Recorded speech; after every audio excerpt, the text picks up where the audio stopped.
حضرت معاویہ رضی اللہ تعالیٰ عنہ سے روایت ہے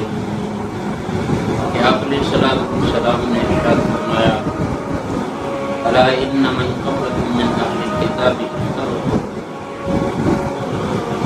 کہ اللہ کے نبی صلی اللہ علیہ وسلم ارشاد فرماتے ہیں کہ تم سے پہلے بنی اسرائیل میں 72 فرقے بنے تھے وَإِنَّ هَذِهِ الْمِلَّةَ سَتَفْتَرِقُ عَلَى 73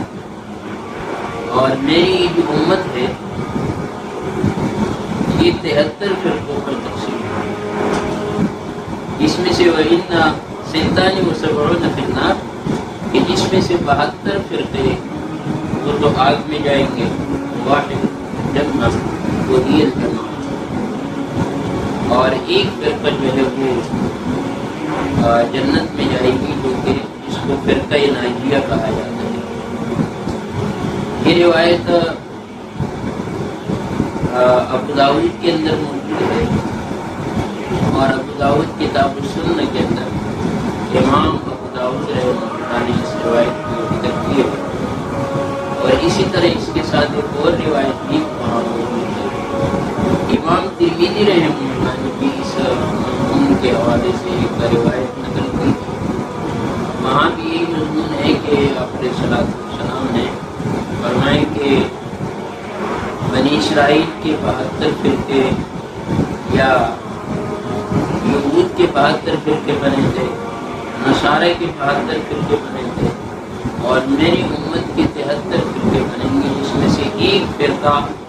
وہ کامیاب ہو کر جنت میں جانے والا فرقہ بنے گا، اور باقی جو 72 ہے ان کے لیے آگ ہے۔ صحابہ کرام نے پوچھا کہ اللہ کی نبی وہ ایک فرقہ کون سا فرقہ ہے؟ آپ علیہ السلام نے ارشاد فرمایا ما انا علیہ واصحابی کہ جس پر میں اور میرے صحابہ ہیں، یعنی میری سنت اور میرے صحابہ کی سنت جن فرقے نے اور جن لوگوں نے اختیار کیے تو وہی فرقہ ناجیہ ہے اور وہی کامیاب ہونے والا ہے۔ اسی لیے مختصراً میں آپ کے سامنے سوال کا جواب دیتا ہوں، یہ صحیح احادیث ہے اور بہت سارے محدثین کرام نے اس کو، اور اسی کی ذیل میں محدثین کرام نے تشریحات ذکر کی، اور جو اس امت کے 73 فرقے جن کا ذکر ہے تو وہ تقریباً مکمل ہو چکے ہیں، اور ان میں سے اکثر اب ایسے بھی ہے جو کہ بالکل وہ ہے کہ نافذ یہ ہے کہ اب وہ دنیا میں شاید موجود ہی نہ ہو۔ شاید کچھ فرقے ایسے ہیں جیسے روافض ہے، خوارج ہے، اور کچھ ایسے لوگ جو اب موجود ہیں، لیکن صرف ایک فرقہ جو اہل سنت اور جماعت کہلاتا ہے وہ پوری دنیا میں مسلمانوں کی اکثریت کے ساتھ اور جمعیت کے ساتھ موجود ہے، اور محدثین کرام اور علماء کرام بھی فرماتے ہیں کہ جو فرقہ ناجیہ ہے جس کو ہم اہل سنت والجماعت کہتے ہیں تو وہی اس وقت موجود ہے، اور اللہ نے انہی کو دنیا پر پھیلایا۔ مسلمانوں کی جو اکثریت اور جمعیت ہے وہ انہی کے ساتھ ہے۔ مختصراً یہ کہ وہ اہل سنت والجماعت کا مصداق کون ہو سکتے ہیں، تو اس کا خلاصہ اور مختصر یہ ہے کہ اہل سنت والجماعت وہی ہے۔ اہل سنت والجماعت کا مطلب یہ ہے جو سنت اور جماعت والے، یعنی سنت والے اور جماعت والے۔ سنت سے مراد آپ علیہ السلام کی سنت ہے، اور جماعت سے مراد صحابہ کرام کی جماعت ہے جو آپ علیہ السلام کے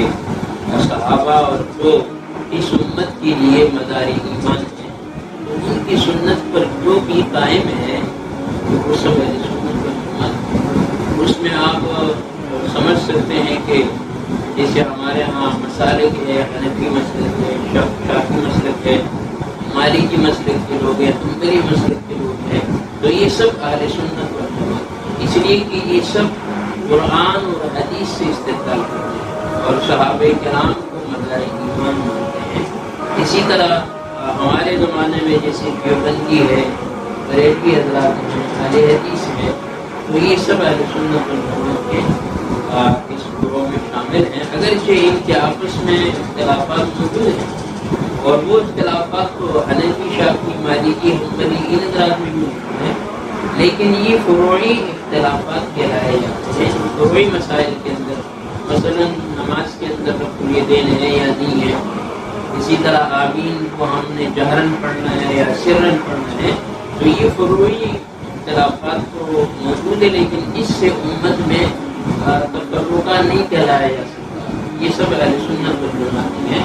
اور جو فرقے ہیں جو اس حدیث مبارکہ میں اللہ کے نبی نے ذکر فرمائے ہیں، وہ فرقے ہیں جو 73 فرقے بنیں گے، تو وہ عقیدے کے حساب سے، جیسے معتزلہ گزرے ہیں، مرجئہ ہیں، اور روافض ہے، خوارج ہے، پھر ایک خوارج کے اندر بہت سارے فرقے گزرے، روافض کے اندر بہت سارے ہیں، مرجئہ کے اندر ہیں، معتزلہ کے اندر ہیں، جہمیہ ایک فرقہ گزرا ہے، اس طرح کی یہ سب ملا کر اور ان کی شاخیں یہ تقریباً 72 فرقے اور اس کے ساتھ ایک فرقہ ناجیہ جو اہل سنت والجماعت ہیں۔ تو مختصراً یہ کہ اہل سنت والجماعت کے مزداق وہ لوگ ہیں جو قرآن اور حدیث اور صحابہ کرام کے نقش قدم پر چلنے والے ہیں، جو یہی ہیں اہل سنت والجماعت کے مزداق۔ دوسرا سوال یہ ہے کہ اور اسی طرح شب قدر کی جو فضیلت ہے وہ بھی فضیلت سے اس کے علاوہ لوگوں نے اس شب میں محسوس طریقے کی نماز دی، تو اس کے علاوہ نمازوں کی دیکھیں کہ اپنا خصوصیت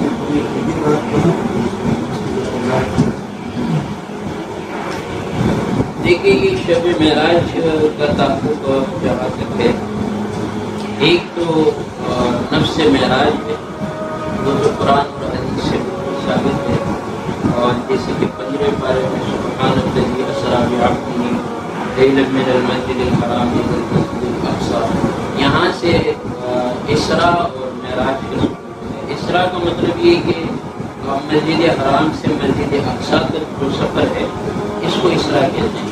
اور پھر مسجد اقصیٰ سے لے کر جو آسمانوں تک اور جہنم، جنت اور یہ سارے جو نظارے آپ علیہ السلام کو اللہ تبارک و تعالیٰ نے دکھلائے ہیں،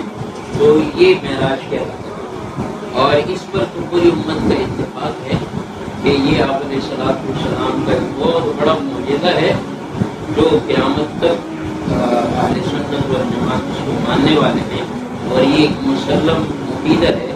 اہل سنت والجماعت ہے کہ آپ علیہ السلام معراج پر تشریف لے کر گئے ہیں۔ اور یہ جو معراج ہے اس میں یہ بھی سمجھنے کی بات ہے کہ آپ علیہ السلام اپنے روح اور جسم دونوں کے ساتھ ہیں، یعنی بعض لوگوں کو یہ بھی اشکال ہوا ہے کہ شاید یہ نیند میں ہوا، خواب میں ہوا ہے یا صرف روح کو ہوا ہے، تو ایسا نہیں ہے۔ اہل سنت والجماعت کا یہ عقیدہ ہے کہ آپ علیہ السلام اپنے روح مع الجسد، یعنی روح اور جسم دونوں کے ساتھ آپ معراج کے لیے گئے ہیں، اور یہ ایک مسلم عقیدہ ہے، یہ تو متفق علیہ مسئلہ ہے، اور اس میں شاید کسی کا اختلاف ہے۔ دوسری بات جو آپ نے یہ پوچھا ہے کہ شب معراج یہ کون سی تاریخ کو ہے یا کب ہوا ہے، اس کے متعلق یہ جو تفسیر رحمانی میرے پاس یہاں موجود ہے،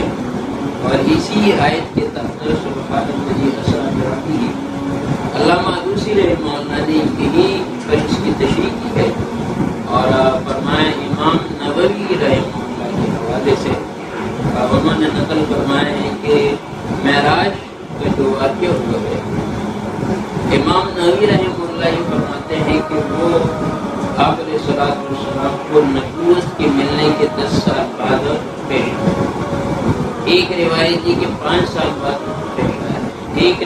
روایت یہ ہے کہ 6 سال بعد پیش آیا، اور ایک روایت یہ بھی ہے کہ ہجرت کے بعد ہوا ہے۔ یہ مختلف اقوال اس موضوع پر ہیں کہ یہ کب ہوا۔ تیسری بات پھر یہ سامنے آتی ہے کہ آئے اس کے لیے کوئی متعین تاریخ یا مہینہ یا سن یہ بھی ہے یا نہیں، تو اس حوالے سے بھی جو روایات ہے، جو علماء کے اقوال ہیں، وہ بڑے مختلف آپ کو ملیں گے۔ علامہ روسی رحمہ اللہ نے یہیں پر اس کی تشریح کی ہے اور فرمائے کہ اس میں بھی مختلف اقوال ہیں۔ ایک قول یہ ہے کہ معراج جو ہوا ہے یہ 17 ربیع الاول کو، 17 ربیع الاول، اور دوسرا قول جو ہے وہ 27 ربیع الثانی، یعنی ربیع الاول کے بعد دوسرا مہینہ ربیع الثانی کا آتا ہے، تو دوسرا قول یہ ہے 27 ربیع الثانی کا،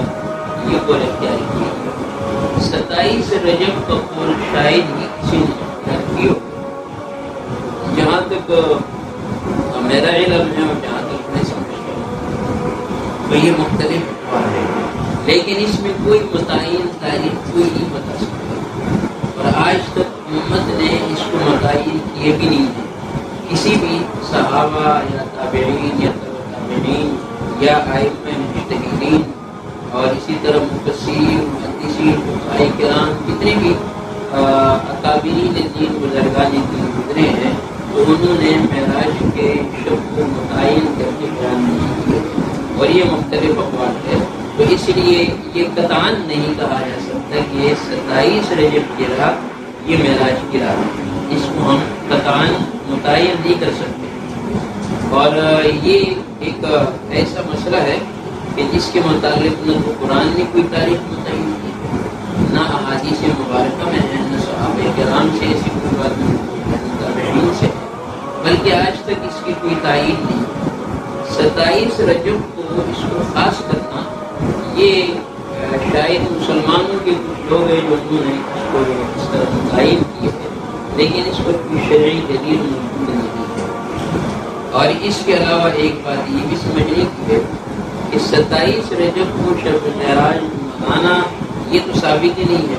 اور اگر بالفرض یہ ثابت بھی ہوتا تو اس پر عبادات کا ثبوت تو کہیں نہیں ہے۔ علامہ روسی رحمہ اللہ نے اس کی وضاحت کی ہے کہ آیا شب معراج افضل ہے یا لیلۃ القدر افضل ہے؟ بعض نے کہا کہ شب معراج افضل ہے، بعض نے کہا لیلۃ القدر افضل ہے، بعض نے کہا کہ نہیں ایک ہی طرح کی کوئی فضیلت ہے، لیکن علامہ روسی رحمہ اللہ نے فرمایا کہ نہیں، لیلۃ القدر کی رات وہ ہے کہ جس میں عبادت کا حکم دیا گیا، جبکہ لیلۃ المعراج کی جو رات ہے اس میں عبادت کا حکم نہیں ہے۔ شریعت کے حوالے سے ایسا کچھ نہیں ہے کہ لیلۃ المعراج بھی عبادت کی ہے۔ پہلی بات تو یہ کہ اس کا تعین نہیں ہے، اور اگر بالفرض اس کا تعین ہو بھی جاتا تو اس پر عبادت کے لیے کوئی ہمارے پاس کوئی دلیل موجود نہیں ہے، اور اگر عبادت ہوتی بھی تو اس کا تو مدار یہ ہوتا ہے کہ جو فرض اور واجب عبادات یا وہ عبادات جو شعائر اسلام میں سے ہیں اس کو کھلے عام کیا جاتا ہے، جسے فرض نماز کے لیے مسجد میں جانا پڑتا ہے اور جماعت کے ساتھ مرنے کے لیے اس کو پڑھنا ہے، جو شعائر اسلام میں سے ہے۔ لیکن جو نفلی عبادات ہیں اس کو تو انفرادی طور پر اور اپنے گھروں کے اندر کی جاتی ہے، تو پھر ایک تو اس کے لیے کوئی دن متعین نہیں، کوئی رات متعین نہیں، پھر اس میں کوئی عبادت کی ثابت نہیں ہے، اس کے باوجود بھی ہم اس کے لیے مختلف قسم کے عبادات کے اعلانات کرتے ہیں یا مختلف قسم کے نوافل، اور یہ کہ فلاں ایک رکعت میں فلاں صورت اتنی بار پڑھنا ہے، دوسری صورت اتنی بار پڑھنا ہے،